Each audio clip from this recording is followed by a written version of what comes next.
രണ്ടാം പിണറായി സർക്കാരിന്റെ 4ാം വാർഷിക ദിനത്തിൽ കോഴിക്കോട് മുഖ്യമന്ത്രി പിണറായി വിജയൻ നടത്തിയ വാർത്താ സമ്മേളനത്തിൽ സുപ്രധാനമായ ഭരണ നേട്ടങ്ങൾ സൂചിപ്പിക്കുകയുണ്ടായി. ആ ഭരണ നേട്ടങ്ങൾ എന്തൊക്കെയാണ് എന്ന് അക്കമിട്ട് പറഞ്ഞുകൊണ്ട് വൈകിട്ട് 5 മണി മുതൽ 5:45 വരെ അദ്ദേഹം വാർത്താ സമ്മേളനം നടത്തുകയുണ്ടായി. അതിനുശേഷം 15 മിനിറ്റ് ചോദ്യോത്തരങ്ങൾക്കായി നീക്കിവെച്ചു. മാധ്യമപ്രവർത്തകർ സുപ്രധാനമായ ചില ചോദ്യങ്ങൾ ചോദിക്കുകയും ചെയ്തു. പ്രത്യേകിച്ചും ദേശീയപാതയുമായി ബന്ധപ്പെട്ട് പലയിടങ്ങളിലും ഇടിവുകൾ സംഭവിക്കുന്നതിനെക്കുറിച്ച് സൂചിപ്പിച്ചപ്പോൾ അതേക്കുറിച്ച് അന്വേഷിച്ചു വരുന്നു. പൊതുവെ സംസ്ഥാനത്ത് ദേശീയപാത വികസനം അടക്കമുള്ള കാര്യങ്ങൾ വളരെ ഊർജ്ജസ്വലമായിട്ട് മുന്നോട്ട് പോവുകയാണ്. ഭാവി കേരളവും നവകേരളവും എങ്ങനെയായിരിക്കും എന്നതിൻ്റെ സൂചന ഈ ദേശീയപാത വികസനത്തിലൂടെ നമുക്ക് സാധ്യമാകുമെന്ന് മുഖ്യമന്ത്രി സൂചിപ്പിക്കുകയുണ്ടായി. വാർത്താ സമ്മേളനത്തിന് ശേഷം രണ്ടാം പിണറായി സർക്കാരിൻ്റെ 4ാം വാർഷികാഘോഷത്തിൻ്റെ നിമിഷം എന്നുള്ള നിലയ്ക്ക് ഇപ്പോൾ മുഖ്യമന്ത്രി കേക്ക് മുറിക്കുകയാണ് സർക്കാരിൻ്റെ വാർഷികാഘോഷ ചടങ്ങുകളുടെ ഭാഗമായിട്ട്. ഈ വാർത്താ സമ്മേളനത്തിൽ ഈ കഴിഞ്ഞ ഭരണകാലയളവിൽ ഉണ്ടായ എല്ലാ നേട്ടങ്ങളെ എടുത്തു പറയുകയും ആ നേട്ടങ്ങൾക്ക് പുറംതിരിഞ്ഞു നിൽക്കുന്ന പ്രതിപക്ഷ സമീപനത്തെ വിമർശിക്കുകയും ചെയ്തു.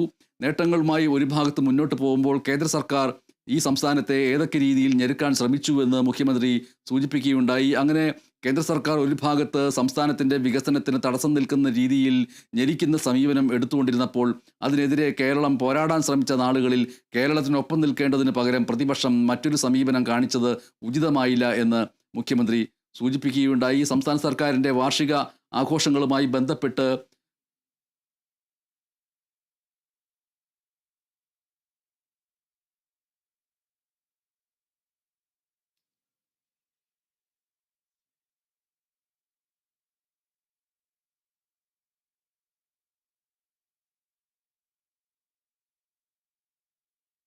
ബാക്കി വിവരങ്ങൾ ഉണ്ണികൃഷ്ണൻ നൽകും. KC ഉണ്ണികൃഷ്ണൻ ഡെസ്കിൽ നിന്ന്.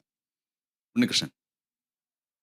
MS സർക്കാരിന്റെ വാർഷികാഘോഷങ്ങളുടെ ഭാഗമായി കഴിഞ്ഞ 9 വർഷം സർക്കാരിന്റെ നേട്ടങ്ങൾ, 9 വർഷം സർക്കാർ നടപ്പിലാക്കിയ പദ്ധതികൾ അടക്കമുള്ള കാര്യങ്ങളെല്ലാം തന്നെ മുഖ്യമന്ത്രി ഈ വാർത്താ സമ്മേളനത്തിൽ വളരെ വിശദമായി തന്നെ പറയുകയുണ്ടായി. എന്തായാലും ആ പ്രധാനപ്പെട്ട പദ്ധതികളെല്ലാം തന്നെ ചൂണ്ടിക്കാണിച്ചുകൊണ്ടായിരുന്നു മുഖ്യമന്ത്രിയുടെ വാർത്താ സമ്മേളനം എന്നതാണ് എടുത്തു പറയേണ്ട കാര്യം. എന്തായാലും പ്രകൃതി ദുരന്തങ്ങളെ അടക്കം അതിജീവിച്ച് മുന്നേറാനായി സർക്കാരിന് കഴിഞ്ഞു എന്നതാണ് മുഖ്യമന്ത്രി ചൂണ്ടിക്കാണിച്ച കാര്യം. ഇതിനിടയിൽ സാമ്പത്തികമായി കേന്ദ്രം ഞെരുക്കുന്നു എന്നൊരു കാര്യം കൂടി മുഖ്യമന്ത്രിയുടെ ഭാഗത്ത് നിന്ന് വിമർശനമായി വരുന്നു. കേന്ദ്രം കേരളത്തെ ഞെരുക്കുന്നു, സമരത്തിലൂടെയും നിയമ പോരാട്ടത്തിലൂടെയും അതിനെ അതിജീവിക്കാൻ ശ്രമിക്കുകയാണ് സർക്കാർ. എന്തായാലും പ്രകൃതി ദുരന്തങ്ങളെ അതിജീവിച്ച നാം ഇനിയും ഇക്കാര്യങ്ങളും അതിജീവിക്കുമെന്നാണ് മുഖ്യമന്ത്രി വ്യക്തമായൊരു കാര്യം. കൂടാതെ മാറ്റങ്ങൾ പ്രകടമാണത് ജനങ്ങൾ അനുഭവിക്കുന്നുണ്ട് എന്നതാണ് ഈ നേട്ടങ്ങളുമായി ബന്ധപ്പെട്ട് മുഖ്യമന്ത്രി ചൂണ്ടിക്കാണിച്ചൊരു കാര്യം. കൂടാതെ ഈ കേരളത്തിൽ ഒന്നും നടക്കില്ലെന്ന ധാരണ തീർത്തും അപ്രത്യക്ഷമായി. അതിൽ സർക്കാരിനെ വെല്ലുവിളിച്ചവരും നിശബ്ദരായി എന്നൊരു പരോക്ഷ വിമർശനവും മുഖ്യമന്ത്രിയുടെ ഭാഗത്തു നിന്ന് പ്രതിപക്ഷത്തിനെ ലക്ഷ്യമിട്ട് ഉണ്ടായിരുന്നതാണ് എടുത്തു പറയേണ്ട കാര്യം. കൂടാതെ ദേശീയപാത വികസനവുമായി ബന്ധപ്പെട്ട് മുഖ്യമന്ത്രി പറഞ്ഞൊരു പ്രധാനപ്പെട്ട കാര്യം, ദേശീയപാത വികസനം നടപ്പിലായത് LDF സർക്കാരിന്റെ ഇച്ഛാശക്തി കൊണ്ട് മാത്രമാണ് എന്നതാണ് മുഖ്യമന്ത്രി ചൂണ്ടിക്കാണിച്ചത്. സ്ഥലമേറ്റെടുപ്പിനായി 25% തുക സംസ്ഥാനം വഹിച്ചു. 5600 കോടിയോളം രൂപ അതിനായി ചെലവഴിച്ചു. UDF സർക്കാർ ഉപയോഗിച്ച ഗെയിൽ പദ്ധതി യാഥാർത്ഥ്യമാക്കാൻ LDFന് കഴിഞ്ഞു എന്നും മുഖ്യമന്ത്രി ചൂണ്ടിക്കാണിച്ചു. കൂടാതെ വലിയ പദ്ധതികൾ, കേരളത്തിന്റെ മുഖച്ഛായ മാറ്റുന്ന വലിയ പദ്ധതികളെല്ലാം തന്നെ നടപ്പിലാക്കി. അതോടൊപ്പം തന്നെ 2.5 ലക്ഷത്തിലധികം യുവാക്കൾക്ക് തൊഴിൽ നൽകി. കൂടാതെ ലൈഫ് ഉൾപ്പെടെയുള്ള പദ്ധതികൾ വഴി 4 ലക്ഷത്തിലധികം വീടുകൾ നിർമ്മിച്ചു നൽകാൻ സർക്കാരിന് കഴിഞ്ഞു. കൂടാതെ 4 ലക്ഷത്തിലധികം പട്ടയം വിതരണം ചെയ്തു. തുടങ്ങിയ നേട്ടങ്ങളെല്ലാം തന്നെ മുഖ്യമന്ത്രി ഉയർത്തി കാണിച്ചു. കൂടാതെ രാജ്യത്തെ ഏറ്റവും കുറഞ്ഞ ബഹുമുഖ ദാരിദ്ര്യ സൂചികയുള്ള സംസ്ഥാനമായി കേരളം മാറിയെന്നും മുഖ്യമന്ത്രി പറയുന്നു. അതോടൊപ്പം തന്നെ കോവിഡ് മരണം ലോകത്തെ ഏറ്റവും കൃത്യമായി രേഖപ്പെടുത്തിയത് കേരളമാണ് എന്നും മുഖ്യമന്ത്രി ചൂണ്ടിക്കാണിച്ചു. കൂടാതെ ആർട്ടിഫിഷ്യൽ ഇന്റലിജൻസിൽ അധ്യാപകർക്കും വിദ്യാർത്ഥികൾക്കും പരിശീലനം നൽകുന്ന ആദ്യ സംസ്ഥാനമായി കേരളം മാറി എന്ന കാര്യങ്ങളെല്ലാം തന്നെ ഈ നേട്ടമായി തന്നെ മുഖ്യമന്ത്രി ഉയർത്തിക്കാട്ടി. എന്തായാലും ഈ ചൂരൽമല ദുരന്തവുമായി ബന്ധപ്പെട്ട് മുഖ്യമന്ത്രി പറഞ്ഞ കാര്യം, ദുരന്തബാധിതർക്ക് ജീവനോപാധി ഒരുക്കാൻ സർക്കാരിന് കഴിഞ്ഞു. വീടുകളുടെ നിർമ്മാണം പൂർത്തിയായി വരികയാണ്. എന്തായാലും ഈ സർക്കാരിൻ്റെ, അതായത് LDF സർക്കാരിൻ്റെ തുടക്കം അത്ര ശുഭകരമായ അല്ലെങ്കിൽ അനായാസമായിരുന്ന ഒന്നല്ലായിരുന്നു. പ്രകൃതി ദുരന്ത കാലത്ത് പോലും കേരളത്തിനെതിരെ നിന്ന ചില ശക്തികൾ ഉണ്ടായിരുന്നു. അവരെ തിരിച്ചറിയണമെന്നും മുഖ്യമന്ത്രി പരോക്ഷമായൊരു വിമർശനം നടത്തുന്നു. കൂടാതെ ഈ കേന്ദ്ര സർക്കാർ നയം കാരണം സൃഷ്ടിക്കപ്പെട്ട സാമ്പത്തിക പ്രതിസന്ധിക്കിടയിലും തനത് വരുമാനം വർദ്ധിപ്പിക്കാൻ കഴിഞ്ഞു എന്നതും മുഖ്യമന്ത്രി നേട്ടമായി ഉയർത്തിക്കാട്ടി. തനത് നികുതി വരുമാനം ഉയർന്നു. കൂടാതെ ഭരണം കാര്യക്ഷമവും അഴിമതിരഹിതവുമായ ഭരണം ഉറപ്പാക്കാൻ കഴിഞ്ഞുവെന്നും മുഖ്യമന്ത്രി വ്യക്തമാക്കി. കൂടാതെ പ്രധാനപ്പെട്ട നേട്ടങ്ങളെല്ലാം തന്നെ ഈ വാർത്താ സമ്മേളനത്തിൽ മുഖ്യമന്ത്രി പറഞ്ഞതിനൊപ്പം തന്നെ ഈ ദേശീയപാത തകർന്നതുമായി ബന്ധപ്പെട്ട് അദ്ദേഹത്തിന് ഒരു പ്രതികരണം ഉണ്ടായിരുന്നു. അത് നിർഭാഗ്യകരമായ ഒരു കാര്യമാണ്. പ്രശ്നം ദേശീയപാത അതോറിറ്റിയുമായി ചർച്ച നടത്തി അത് പരിഹരിക്കും. നല്ല രീതിയിലാണ് പ്രവൃത്തി മുന്നോട്ട് പോകുന്നത്. പരിസ്ഥിതിക്ക് അനുയോജ്യമായ രീതിയിലാണ് നിർമ്മാണം എന്ന് പരിശോധിക്കുമെന്നും മുഖ്യമന്ത്രി വ്യക്തമാക്കി. കൂടാതെ പ്രതിപക്ഷത്തിന് ഒരു വിമർശനം, സംസ്ഥാനത്തിന് എതിരായ ഒരു നിലപാടാണ് പൊതുവെ പ്രതിപക്ഷം സ്വീകരിക്കുന്നത്.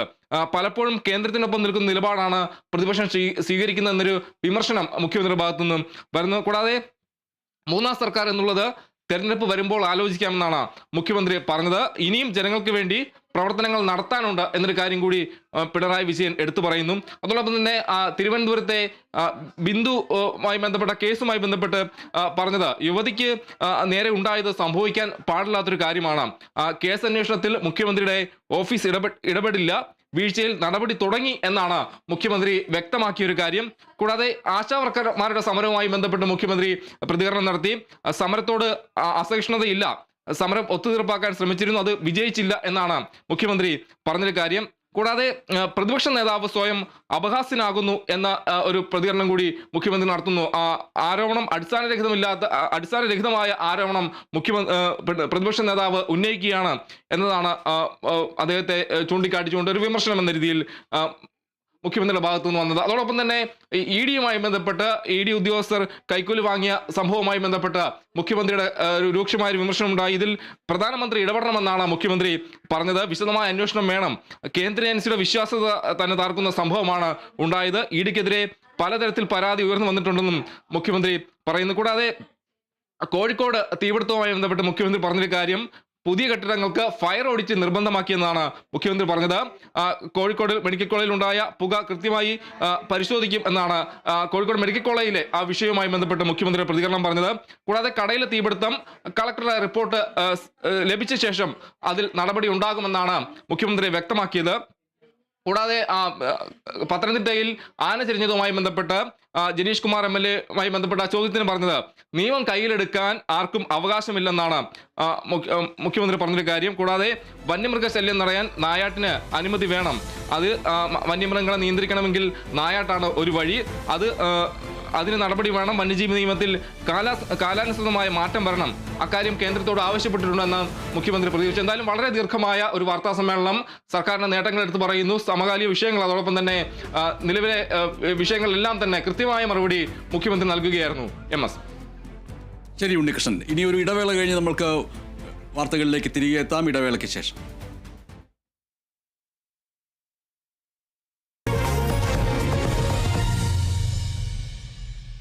Push to open, pull to close. Easy to open, easy to close. ഈസിയായി കൂടെ തുറക്കാനും അടയ്ക്കാനും പുഷ് പുൾ നോബുമായി പോപ്പി.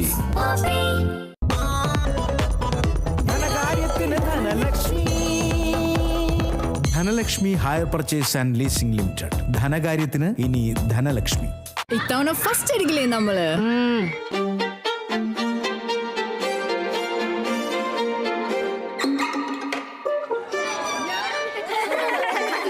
കുട്ടികൾക്കൊക്കെ പെയിൻ ശല്യം ഉണ്ടാകും. അതുകൊണ്ട് ലൈസ് കിറ്റ് ഉപയോഗിച്ച് ക്ലാസ്സിൽ വരാൻ പ്രത്യേക ശ്രദ്ധിക്കും. പെയിൻ ശല്യത്തിൽ നിന്നും ഉടനടി ആശ്വാസം. ഒരു അമൃത് വേണി ഉൽപ്പന്നം. Push to open, pull to close. Easy to open, easy to close. ഈസിയായി കൂടെ തുറക്കാനും അടയ്ക്കാനും പുഷ് പുൾ നോബുമായി പോപ്പി. ഒരു മാസത്തേക്കുള്ള സാധനങ്ങൾ ഞങ്ങൾ ഒരുമിച്ച് വാങ്ങും. അപ്പൊ ഈ ക്യൂട്ടിക്ക് ട്രിക്ക് ഒന്നുമില്ലേ? ക്യൂട്ടിക്കുള്ളത് ട്രിക്ക് അല്ല, മാജിക്. 35 രൂപയുടെ 2 സോപ്പ് വാങ്ങുന്നതിന് പകരം ഒരു മാസത്തേക്ക് 28 രൂപയുടെ ഒരു ക്യൂട്ടി സോപ്പ് ധാരാളം.